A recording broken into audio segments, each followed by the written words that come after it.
of frat boys by the weekend. And then last night, we're looking at footage of Mickelson and Bubba Watson. One of them had a paper cup balance in the head. I think Bubba Watson had a paper cup balance in the head, and Mickelson was kicking it off with high kicks while both wearing stars and striped trousers. And I thought, no, this isn't for me. As an actual competition, this is like, and this is what it boils down to. I think a lot of casual viewers of it, they're left cold by the lead into it, and they're left cold by all the brouhaha that surrounds it. Yeah. But when it gets down to the actual competition across the 3 days, it's something tangible that they can buy into, because there's a team ethos around what is essentially an individual sport. There's one continent being pitted against a giant country, and you can kind of get to the crux of the matter. But it's the building up of it and everything else around it I find very difficult. Yeah, there's too much of a hard sell. It reminds me of the Lions. Like if you're signed up to the Lions, the British and Irish Lions email list, you get emails from about 2.5 years out of a tour, and you get them on a regular basis. And there's a real hard sell. And there's a real hard sell with the Ryder Cup as well. Like Minister Dominic Ross was over, I believe, in Paris, trying to... That's the real reason we won. Yeah, but he's trying to get the Ryder Cup back here for 2024, I think was what was mentioned. And you can imagine if it comes here, if that call is made. Imagine the hype. It's going to go 4 or 5 years. You will be absolutely sick of it by the time it happens. But when it does happen, it could be great, because it often is great as great sport. And the celebrations weren't fake yesterday on the European side. I think that when players do buy in, it means a huge amount to them when they do win. But there are just stuff around it. Like a lot of the supporters are hard to deal with, you know. You weren't necessarily dressed up as Banana Man in an effort to get your blue and yellow out there. As I think I saw 4 or 5 lads together in one, and just generally dressed up as the European flag or the American flag. Wasn't to your taste. It wouldn't have been mine, no. You're not going to stand there topless on the 18th green with the European banner across your chest painted entirely blue, no? And shouting at Rory that he can't put. And he bellows, yes, I can, and then he doesn't put after that. Yeah, he's like, yes, I can, on one hole, and then subsequent 11, he'll just kind of be like, oh, God, you're right, actually, yeah. I don't wonder, did you go back and offer an apology to the guy who shouted it at some point across the day? But yeah, on top of that, we also had Manchester United, I guess, the continued long, slow implosion of Jose Mourinho's reign across the weekend. I know we're going to get into it in further depth with Keith Andrews on the football show a little bit later, but it's like a slow unfolding car crash. And we all know what's happening. And nobody seems to want to jam on the brakes at any point here and say But stop. The thing is, it's not just Mourinho. Like this was the exact same with Van Gaal and David Moyes as well, that they were losing games they should never lose, that there was all sorts of stuff being leaked out about players being unhappy, and all 3 managers getting very cranky in front of the media, etc. And there just seems to be, like Gary Neville hinted at this the other day, you know, that... We didn't hint at it, he was quite explicit about it, that everything went wrong when they sacked Moyes after 8 months.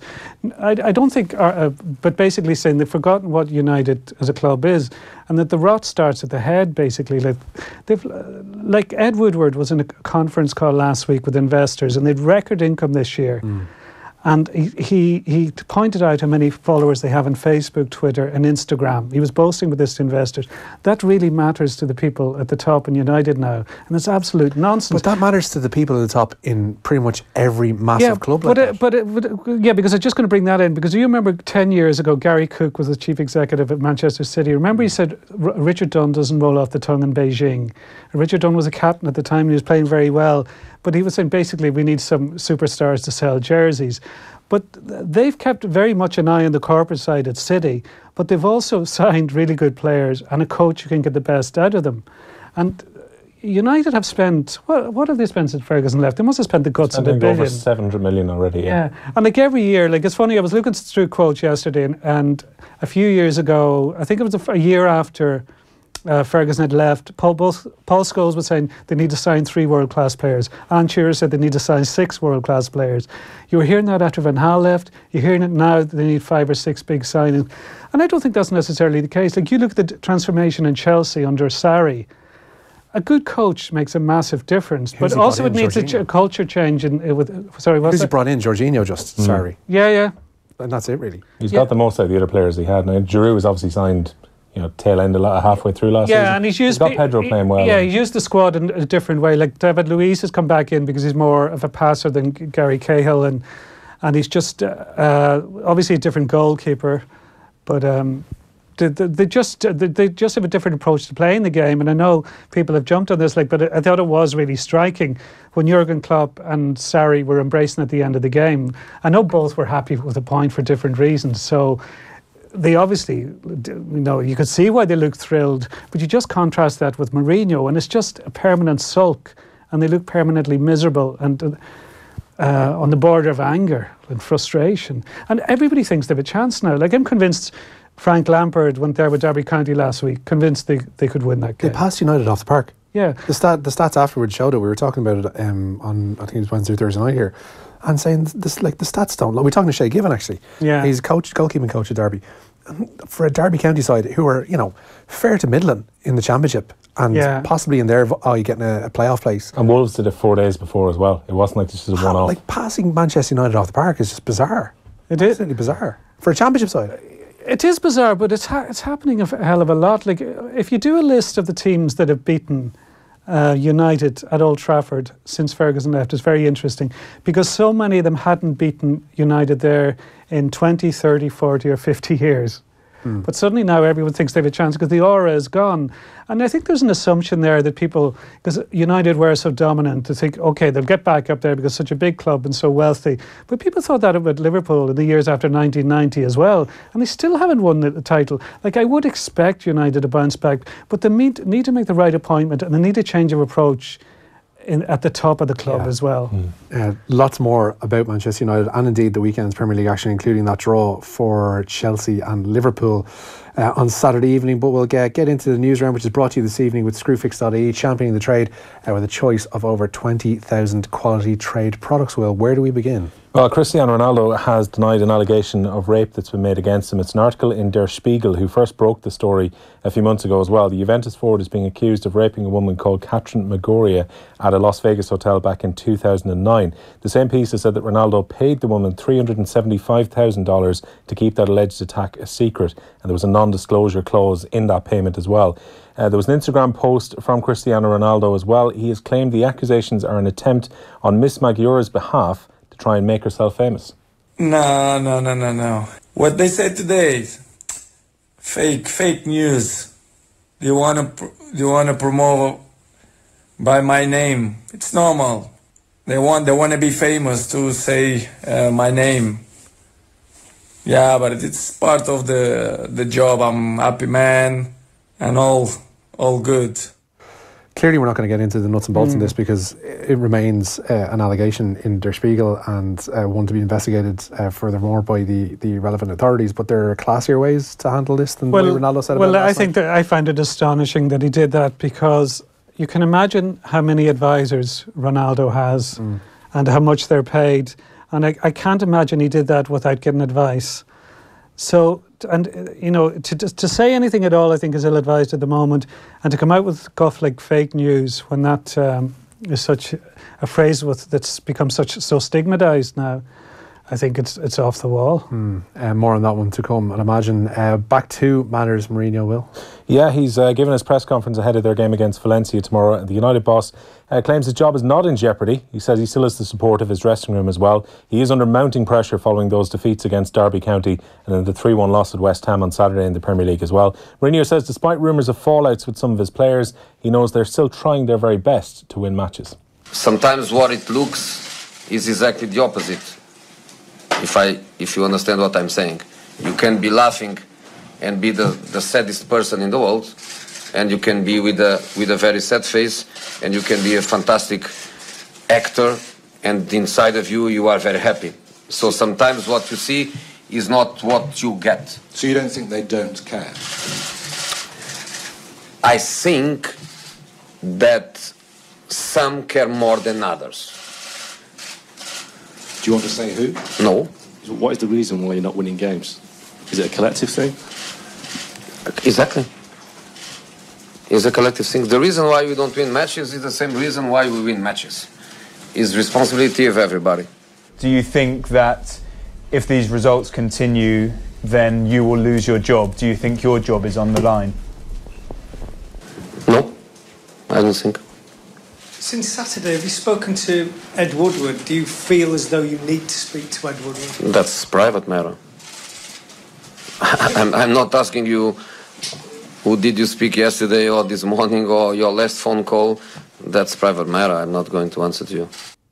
Could have just said yes or no. Yeah, Yeah. you could have. And it wouldn't have been unusual for a manager to speak with the vice chairman of a club Of course, yeah. in any circumstance. For it to suddenly become private, and he's very sure of his position, suggests one thing. Yeah. Tomorrow's game is massive now. Yeah, If they lose to Valencia, things are going to get very tricky. Get Gary Neville installed as temporary manager till the end of the season, much as Valencia did 2 years ago. Kind of thing. And look at the trajectory they've been on since. Yeah. Qualifying for the Champions League. On the injury front for that game, Will? Yeah, if Jesse Lingard is going to miss that game for Manchester United, and also Ander Herrera has been ruled out as well for tomorrow.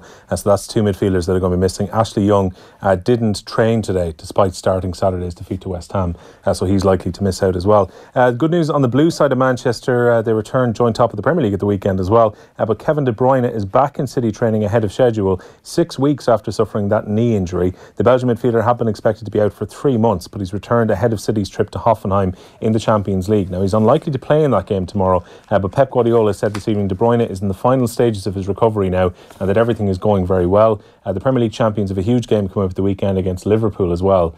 And what a boost it would be if De Bruyne was in the squad. That's quite the recovery, 2 weeks ahead of schedule, or 2 months, ahead of schedule pretty much. They said that he was going to be back in November, I think was the tentative return date, and now we're looking at him being back by start of October. 6 weeks nearly in the difference. Maybe Guardiola's very good doctors. He had them in Barcelona, apparently. Premier League tonight, Will?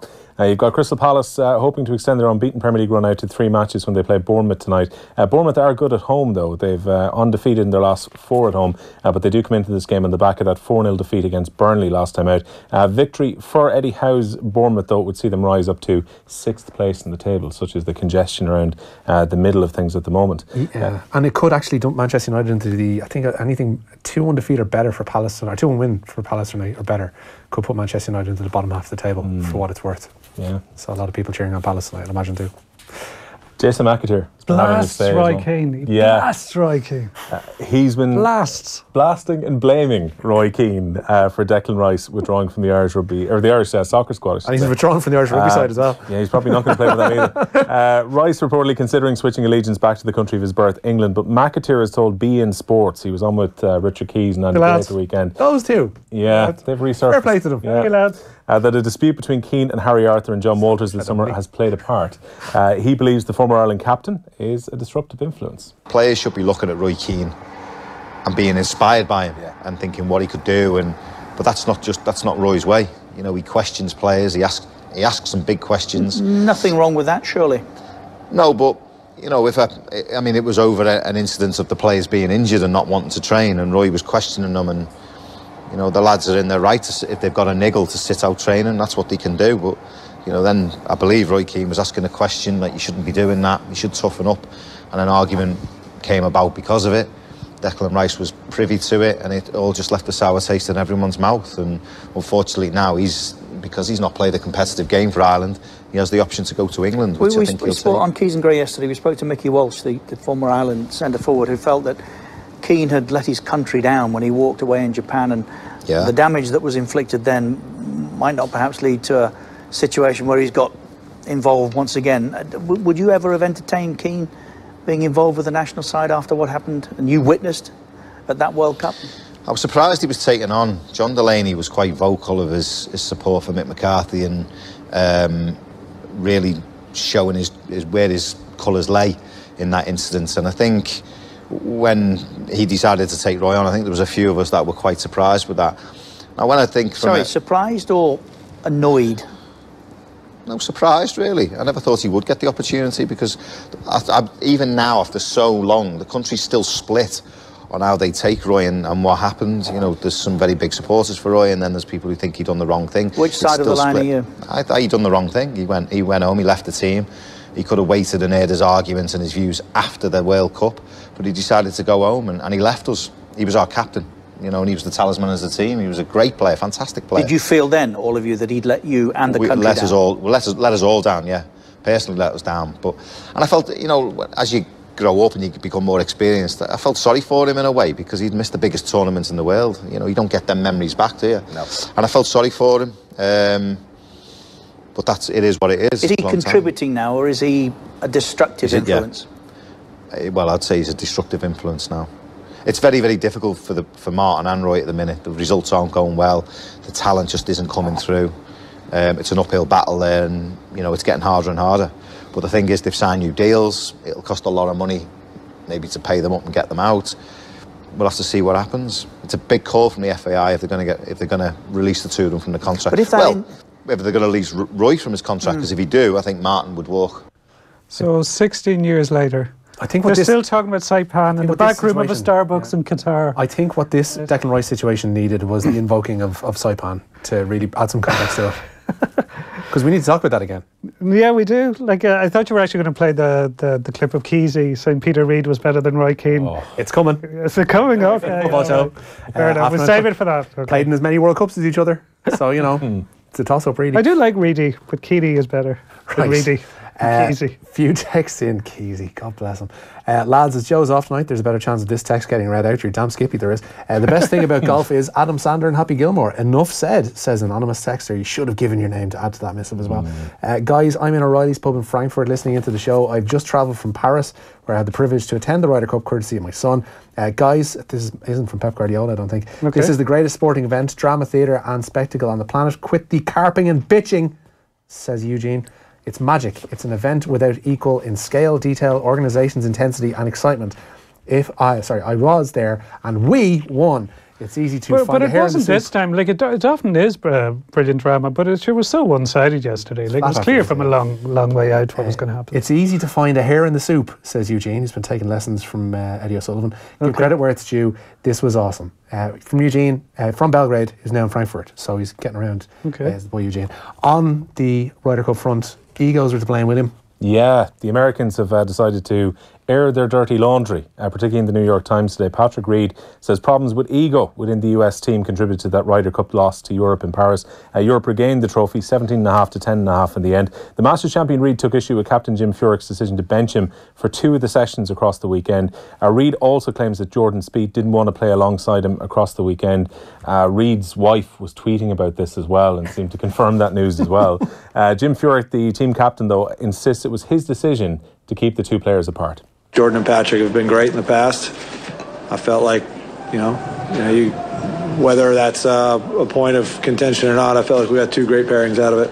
So it was totally my decision and my call. And I think I had a few of you tell me that I think someone used the word that it was a gutsy. They might have said something else, but a gutsy call or a gutsy play. But it was the one I thought was the right thing to do. It was my call.